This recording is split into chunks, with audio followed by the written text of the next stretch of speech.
Hi guys, this is Pestily and welcome to another Escape from Tarkov video. In this video, I'm covering all my settings, shortcuts, and some little like tips and tricks, I guess, for keybinds and that might be able to be a little bit more helpful for you.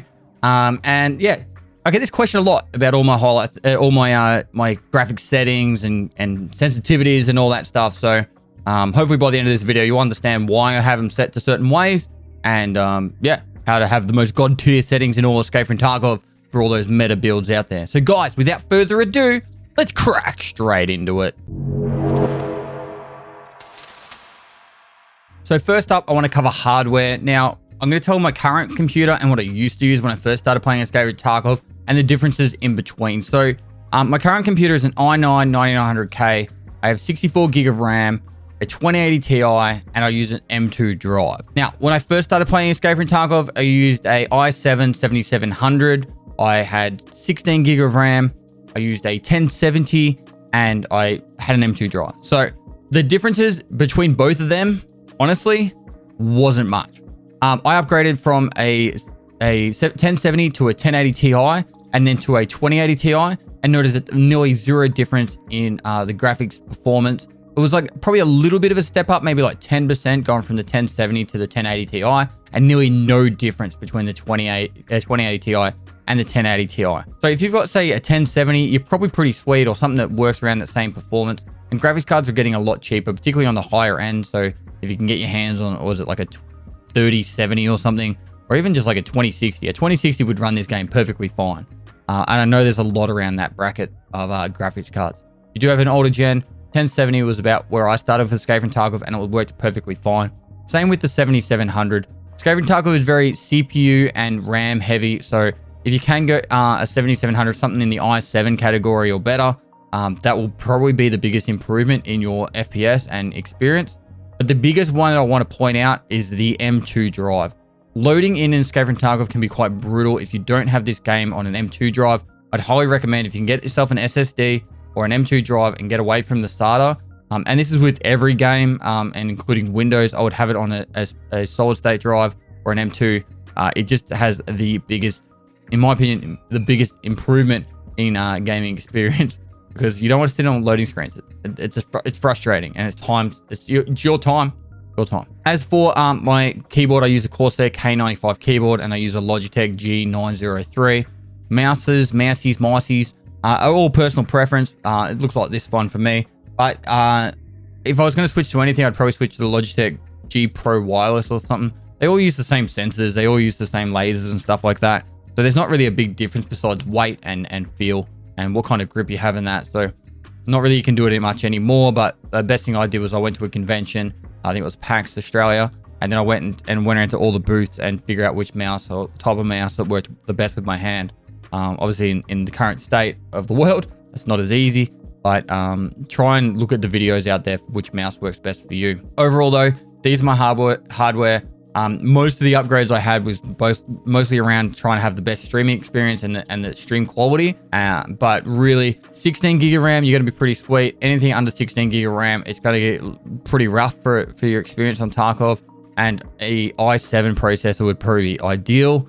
I don't know the AMD equivalents, but something around the i7 will be pretty sweet for Escape from Tarkov.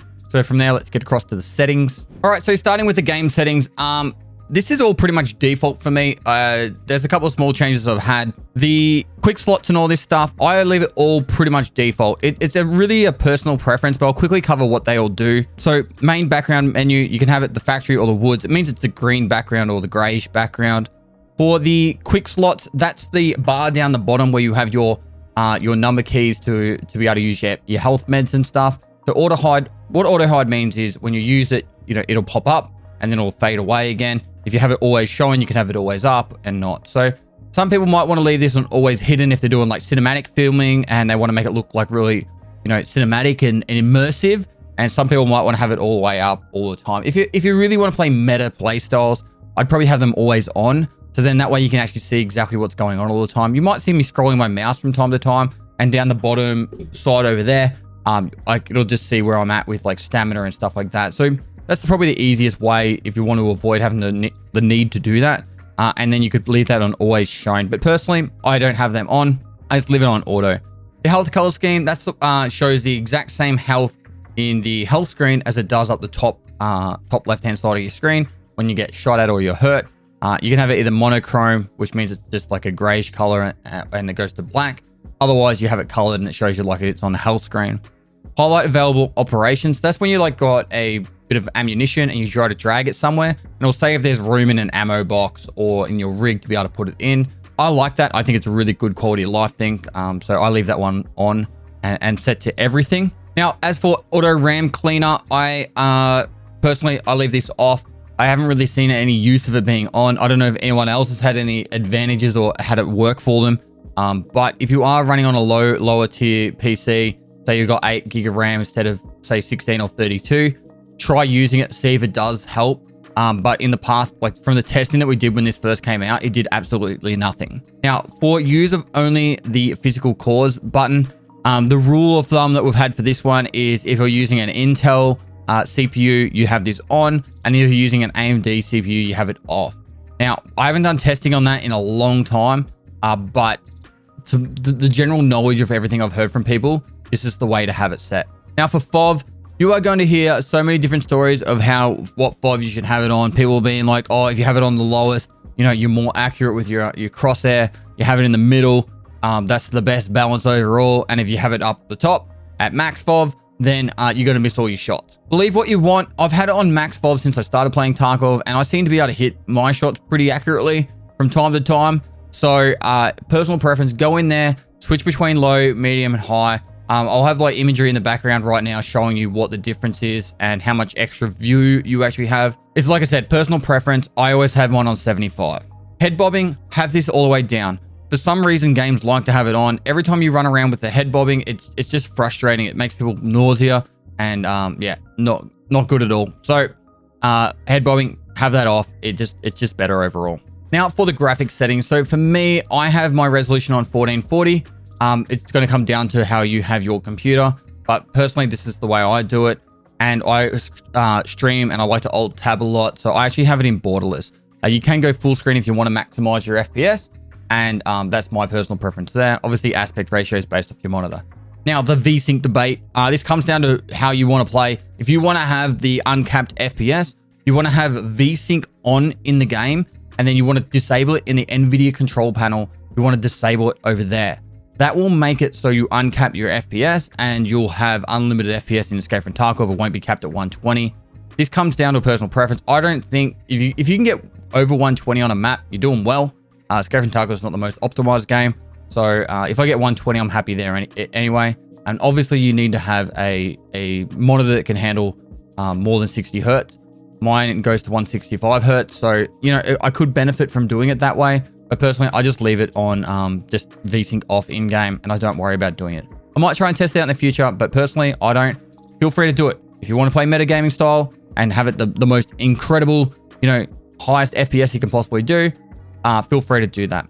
Maybe one day if I do buy a 3080 or a 3090 and I want to go down that path and try to have the max FPS, that I might do that. Now for texture quality, as I'm about to go through all the next settings, I want to do a massive shout out to Veritas. So Veritas has a video that goes into real depth on all these settings, what the differences are, explaining how they all work and how much like FPS drop you're going to have. I'm going to give you I guess the cheat sheet and just the bare bones of what they do and what my settings are and why. And you'll hopefully understand what the best way to do it is for your metagaming style, or if you want to just have the most cinematic look of Escape from Tarkov. Now, texture quality, there isn't a major difference in FPS if you want to have this on low or high, but it does make the game look a lot better. So it comes down to personal preference. If you want the game to look really schmick, and it does make it look quite a decent amount better, you'll be seeing the images in the background now of the actual game. It is worth putting this one on high quality. Personally, I've left it medium for a long time. I'm now bumping that up to high quality. But if you do want to just get that extra FPS or two, put it down to low quality and your game will look a little bit more trash, for lack of better words, but it will give you that slightly better bump in FPS. Now, shadows. There's two ways you want to play this. So for shadows, you need to look at three things: shadow quality, shadow visibility, and then grass shadows. Now, I play on the metagaming style for shadows, and it really comes down to how you want to do it. But there is a big difference from having these on the max to these off completely. So when you have shadow quality down on low, shadow visibility down to 40. Now we believe this is based off meters. I've had multiple people say that if you have it set to 100 meters, you see shadows out to 100 meters, and therefore you know that the shooter born in heaven, you can headshot anyone that's past the shadows. And then grass shadows gives that like nice crisp texture of shadows on the on all the grass. So on a map like woods or shoreline, you'll notice that a lot more. In all seriousness, having this down on low will give you a massive advantage, because when people hide in shadows, they'll actually stand out when these are down on low. But when there's all on high and ultra, it actually makes them stay in the darkness and the shadows. So it comes down to personal preference. I put this down low because this game is very brutal. And if you want to just try and win as many fights as you can and have the best advantage you can, put this down to low. But if you want to put it up on high and have the game look really cinematic and beautiful, go for it, but it's at your own risk. Object LOD. So this one is about how far in the distance stuff renders in. Now, I don't really think it's not really cheating, but sometimes you'll get yourself in a position on a map where you'll be able to see far into the distance, and buildings and trees or something aren't rendering the distance. And sometimes you'll be able to see people as well. So if you want to play like for the best advantage, put your object LOD quality down to 2. If you put it up to the highest, the stuff will render in at further distances. But the problem with that is you'll probably miss out on the opportunity of being able to see someone. So I won't say it's cheating. It's just that sometimes there's flaws in the LOD of the game where you can actually see people where you shouldn't be able to. And that's because the LOD quality slider is set to low. So if you are wanting to play to the highest advantage, put this down to 2. But obviously, if you want to have everything in the distance looking like it's there, put it up to 4. Overall visibility. Now, this is the how the foreground or the background looks in quality. So you'll be on some maps, say woods, shoreline, and there's a lot of details in the foreground. So this is like not really the stuff that actually is going to have any effect on you in the game and anyone that's going to be running around, but more like, say, you know, the background footage of the pier being in there and all that. So this one, I actually have this one set to 2000 because I kind of feel like that's a good medium setting for it. It's just so when you're playing the game, it's not like just a gray background a lot of the time. If you put this all the way down to the bottom, that's what will happen. If you put it all the way to the top, you might be able to see mountains in the distance and stuff like that. Doesn't really have much impact on performance, so I just leave it somewhere in the middle. Anti-aliasing. So the easiest way I can explain this is the smoothness around the sides of objects, particularly when they're moving. There are the FXAA setting and the TAA, and then the TAA high. From Veritas's testing, he didn't really notice much difference between TAA high and TAA, but for FXAA and TAA looks a lot better, and it doesn't seem to have any negative performance compared to FXAA. So just go TAA for this one. Take my word for it, or watch Veritas's video. You should all be watching this video anyway. It's really that good. I'll make sure there's a link in the description for it. But TAA, this is the setting I've had on since it was first added to the game about 18 months ago. Nikita told me to test it out, and I just haven't changed it. And it seems to make the guns look really smooth as they're moving, and just anything moving in the distance. Now, resampling, this one, it's if you put it down to 0.5, it will actually increase your performance quite considerably, but it'll make the game look trash. Now, if you're running on a really low-end PC, feel free to put this down to 0.5 downsampling or 0.75 downsampling, but I don't really suggest doing it unless you're desperate for FPS.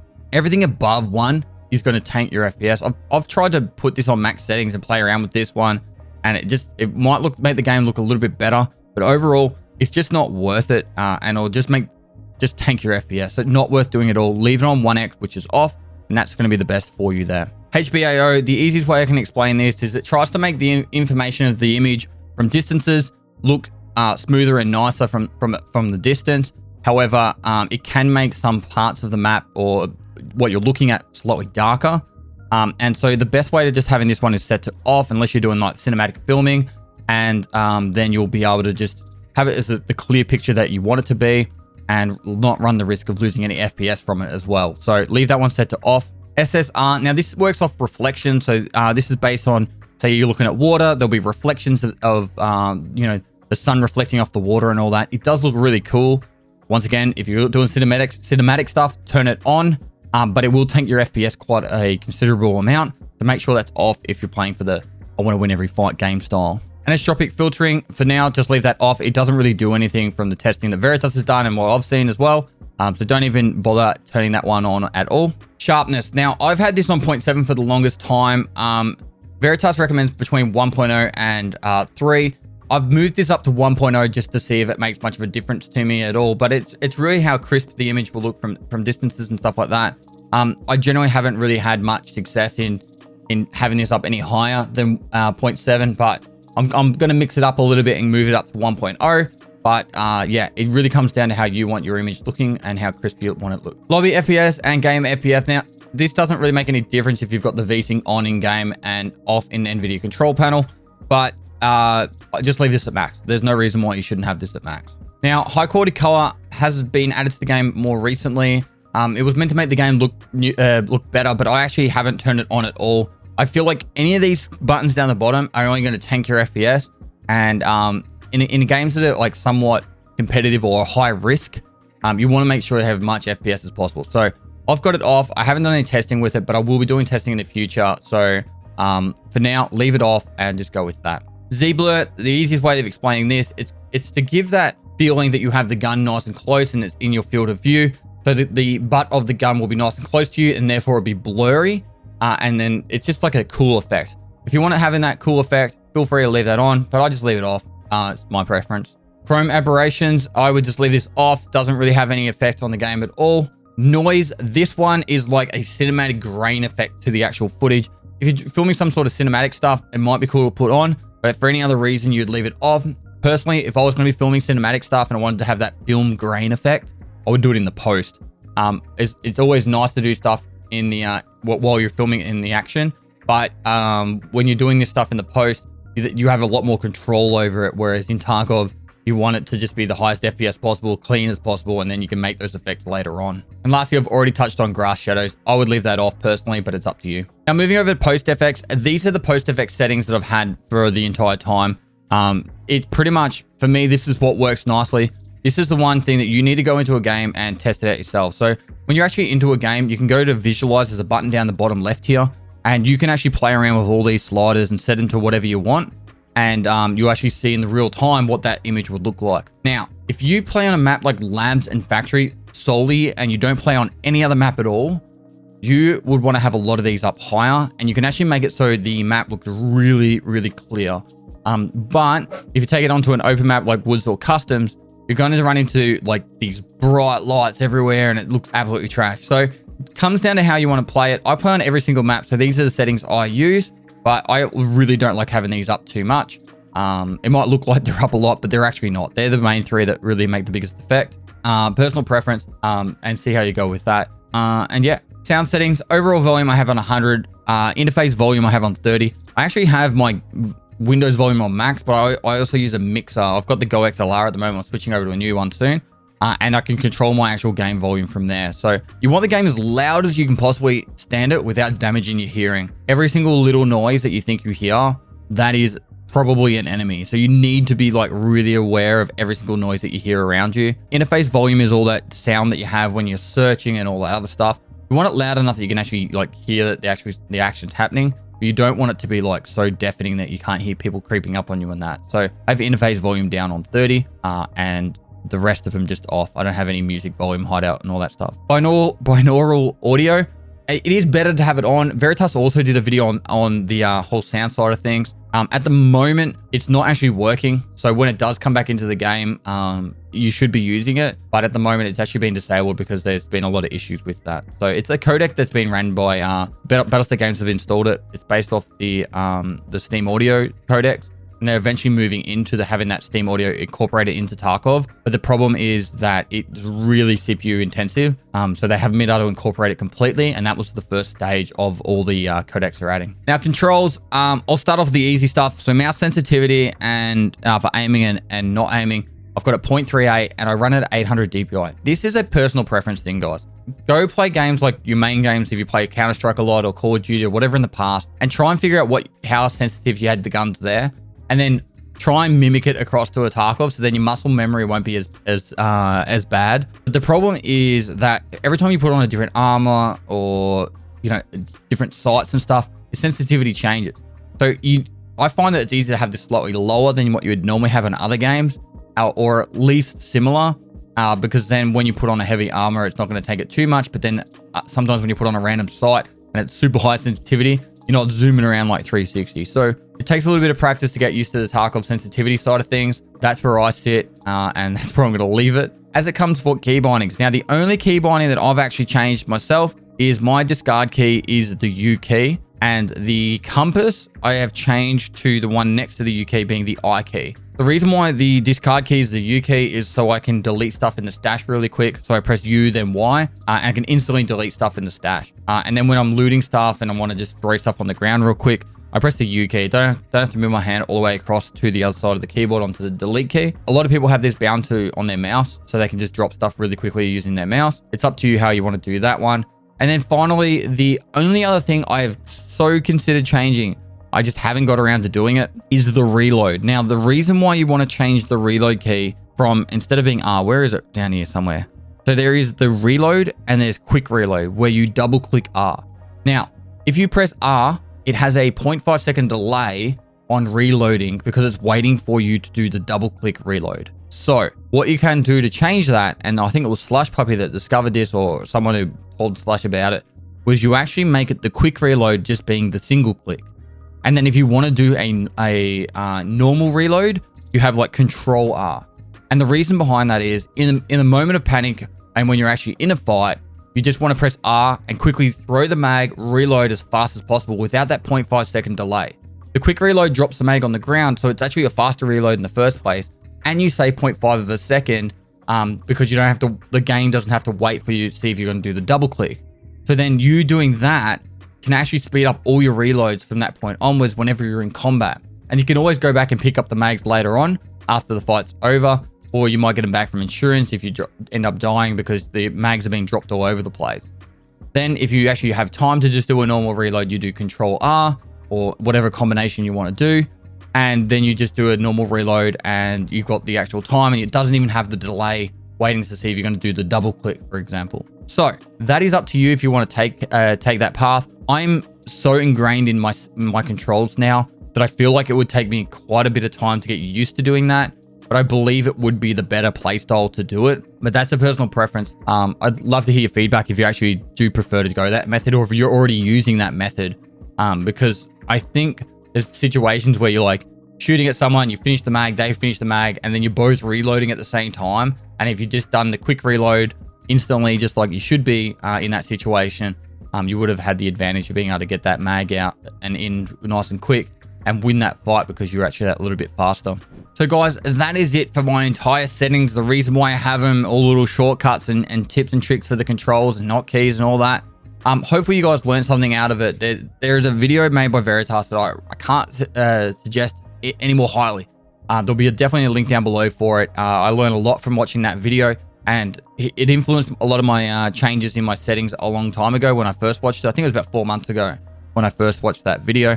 And then I also I rewatched it before making this video just to like get my notes in my head back together so I could actually give you the most up-to-date information and go from there. If you did like this video, make sure you do like and comment for the YouTube algorithm. It does go a really long way in helping the discoverability of these videos. I try and update my videos every wipe or thereabouts, every second wipe, depending on how much has changed, to give you guys the most up-to-date information. And this is a question I get all the time during my live stream. So I thought maybe I'll just make a video to give it like a more in-depth reasoning why, so then that people can have the information there if they want it. So yeah, if you like the video, like, comment, subscribe and notification bell to keep up to date for the latest information and YouTube videos. And also, if you want to hit me up on my live stream, any comments, any questions you want to have, I do stream on Twitch every day of the week. So go down the link below, give me a follow over there, get any Tarkov questions. That's the place to do it. I try my best to answer the comments, but sometimes these videos get a lot of comments and it's hard to keep up to date with all of them. So lastly, guys, I'll see you next time.